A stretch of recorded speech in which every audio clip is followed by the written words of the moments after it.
Buenas tardes. Quiero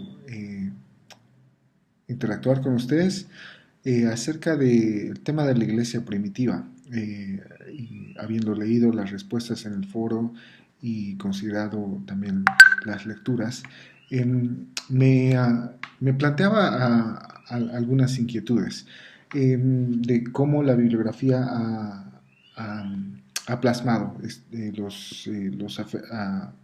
aspectos que favorecieron y que desfavorecieron el crecimiento de la iglesia. Entonces quiero reaccionar un poquito a las lecturas y a las respuestas de ustedes y después plantear algo tal vez bastante básico, pero que me parece interesante sobre el crecimiento de la iglesia en los primeros siglos, especialmente antes de la época de Constantino, para adelante. Eh, Se habla de aspectos externos, de una contribución, digamos, judía o hebrea al crecimiento del cristianismo. Entonces se menciona cosas como el monoteísmo, la escritura, la diáspora, las sinagogas, y algunas de estas cosas están planteadas como factores externos al cristianismo y creo que si les preguntáramos a los primeros cristianos sobre estos aspectos como la escritura o el monoteísmo, no lo verían como aspectos externos al cristianismo, sino como aspectos internos. O sea, el cristianismo en sus inicios no se vio como algo separado del judaísmo. Eh, no, sí, no podemos hacer esa clasificación tan estricta de que esas cosas son contribuciones del judaísmo al cristianismo, porque ellos mismos no se verían en esa categoría. Sin embargo, hay cosas que sí son propias, me parece, del judaísmo, como es esto de las sinagogas, que tiene que ver con los espacios de encuentro. Vemos en los hechos y en el libro de los hechos y en las cartas de Pablo que las sinagogas fueron pues los primeros espacios en donde se llegaba a predicar, y precisamente eso es evidencia de que Pablo y los apóstoles no se veían como algo separado, ¿no? Esa identidad de pueblo de Dios. Otro aspecto que es conveniente aclarar es esto de los judaizantes. Básicamente quisiera que entendamos que el tema de los judaizantes, en el cual, digamos, se habla bastante en Gálatas, por ejemplo, tiene que ver no con que se niegue la identidad de Jesús como Mesías o como Salvador, eh, sino que tiene que ver con que se acepta a Jesús, ¿sí?, como autor de la fe, pero se le agrega algo. Sí, Jesús es el camino, pero también hay que circuncidarse. Sí, Jesús es el camino, pero la ley hay que cumplirla. Sí, Jesús es el camino, pero Jerusalén, etcétera, etcétera, ¿no? Entonces, eh, eso de agregar algo más a Jesús es lo que provoca el rechazo tan fuerte de Pablo en sus cartas. Y es algo que tiene que ir, eh, digamos, controlándose por parte de los apóstoles para aclarar que la fe se trata de que Jesús y nada más, no hace falta nada más para ser eh, considerado como pueblo de Dios. Entonces los judaizantes, perdón, dentro del cristianismo, aceptan plenamente la identidad de Jesús, solamente que dicen, bueno, es Él todo lo que es, pero también hace falta estas otras cosas. Ahora, sobre el uso de textos controvertidos y la variedad de textos que existieron y que varios han sobrevivido, eh, que estaban en circulación entre las iglesias. No quisiera que se llevaran la impresión de que había una gran variedad en el sentido de que no había criterios sobre en qué consistía la revelación. Eh, y que, por consecuente, el canon viene a ser como una imposición a las iglesias. El proceso de formación del canon tiene que ver con un reconocimiento del uso que ya se le da a ciertas escrituras en las iglesias. Por supuesto hay escrituras, por ejemplo, como los evangelios gnósticos, que son utilizados en algunas comunidades, pero son minoritarias esas, esas experiencias, bastante minoritarias. Y hay, sin embargo, curiosamente, hay otras escrituras, ¿sí? U otros escritos que son utilizados ampliamente en la iglesia, como la Didache o los Hechos de Bernabé, pero que no son reconocidos como canónicos, ¿sí? Entonces sí hay cierta decisión de parte del concilio, pero es más que todo un reconocimiento de la práctica que se hace ya en las iglesias sobre los textos que se utilizan. Tocando también el tema de la filosofía griega y el énfasis sobre el individuo, me pongo a pensar qué tanta influencia realmente eso, o qué tanta ventaja o factor favorable para el crecimiento eso pudo haber sido. Porque el concepto de individuo, o el énfasis en el individuo en el mundo griego, es muy específico a hombres libres. Entonces, la gran mayoría de la población no está considerada como individuos, como personas, en todo el sentido de la palabra, mujeres, esclavos, entonces, y niños, ¿no? Entonces es el hombre adulto libre, quien es plenamente considerado como persona. Entonces, más bien el cristianismo viene a cuestionar esa lógica de lo que es una persona. Sin embargo, en el mundo greco-romano debemos reconocer que existía una fascinación, un interés por las religiones orientales. Digamos, muy similar a lo que vemos hoy, o sea, mucha gente interesada en espiritualidades y maneras y religiosidades de Asia, ¿no?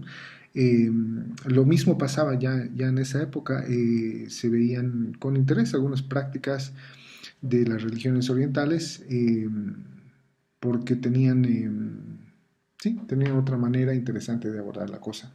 Eh,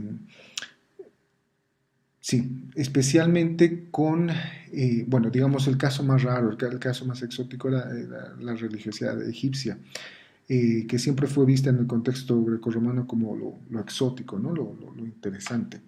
Pero había una gran apertura en el mercado religioso, si quieren, a religiones que vengan de toda esa parte del imperio.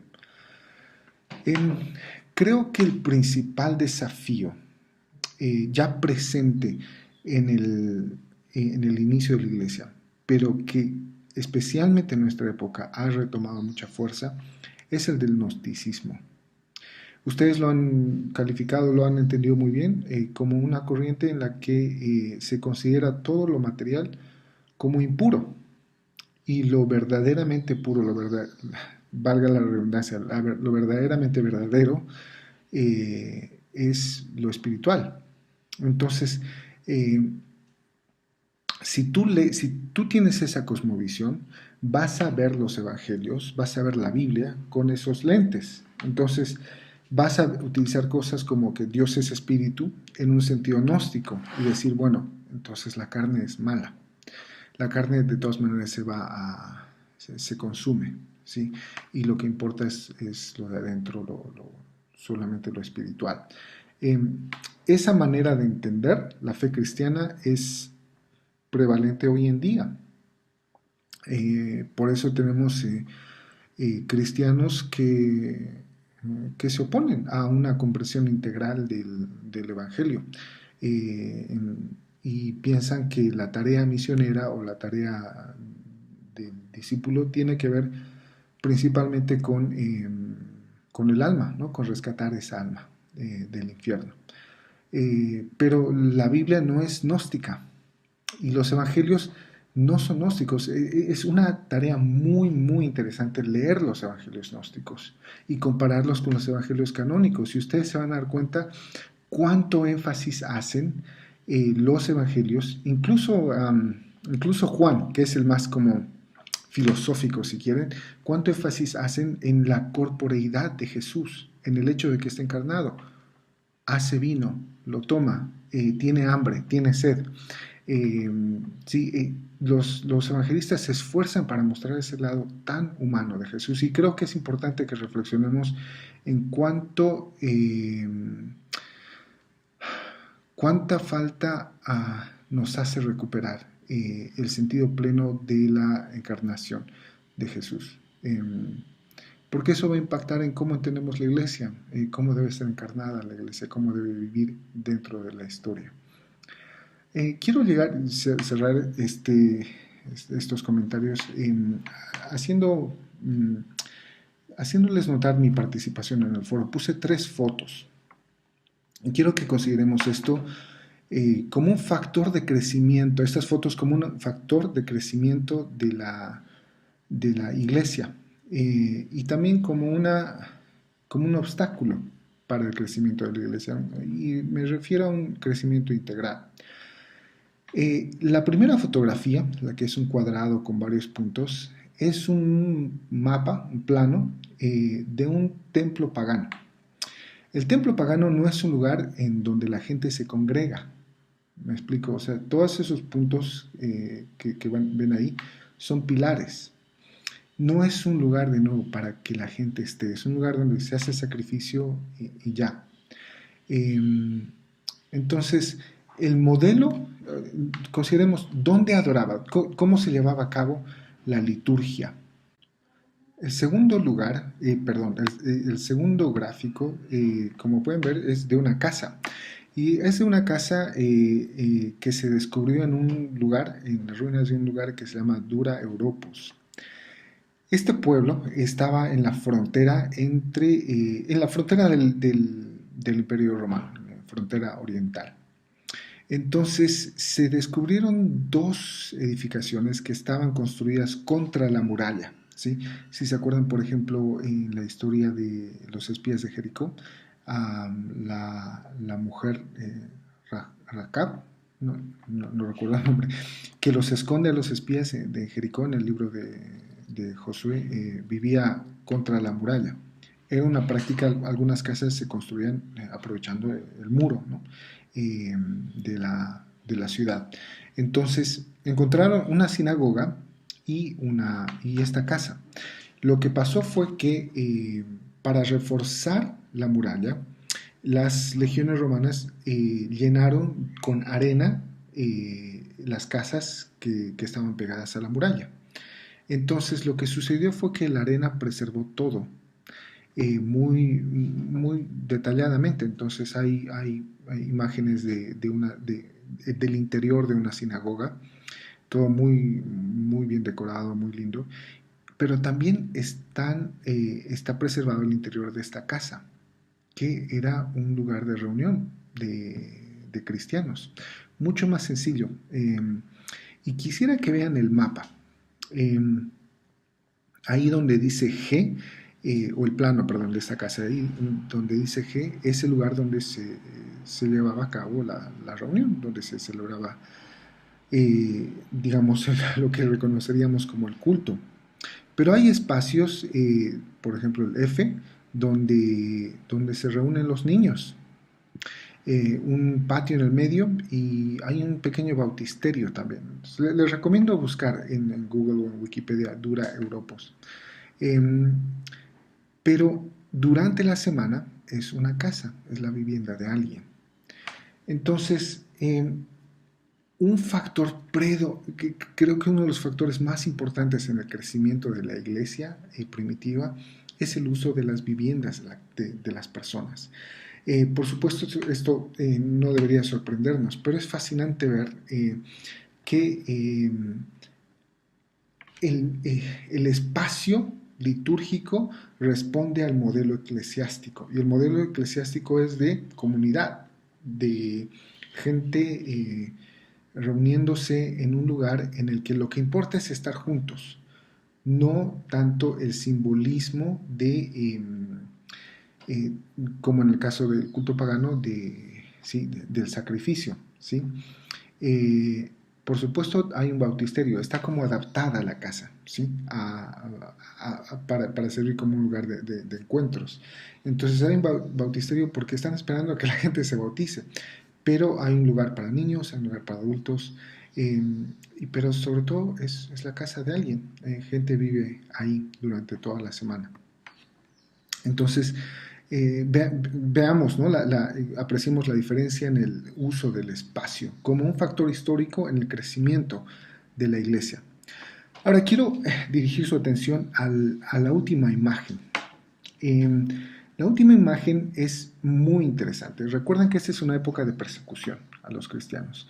Y quiero que pongan atención a la transición de una iglesia primitiva a una iglesia oficial, una iglesia del Estado. Lo que parece una pista, es el circo de Nerón, que es un lugar donde pues se sacrificaban a cristianos, se los martirizaba.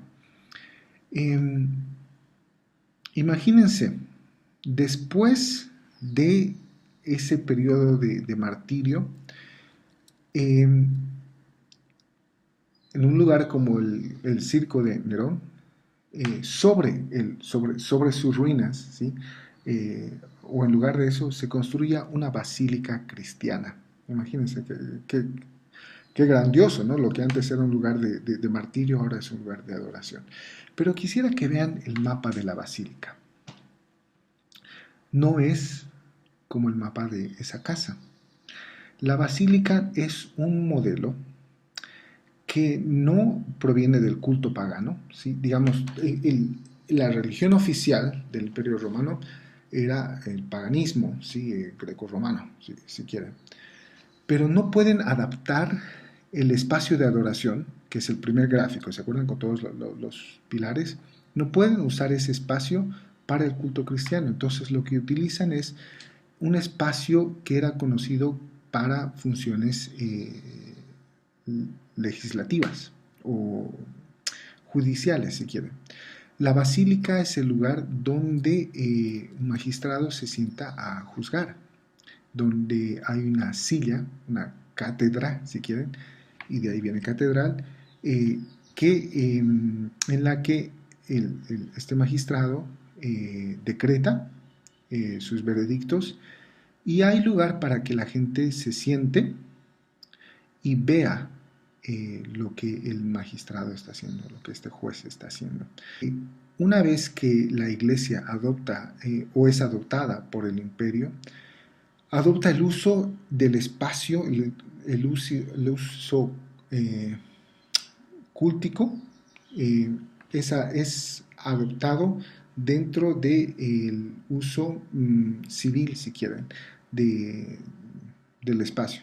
O, tal vez para ponerlo más claro, se utiliza un modelo que que tiene que ver con el sistema judicial romano para, eh, eh, para llevar a cabo el culto cristiano.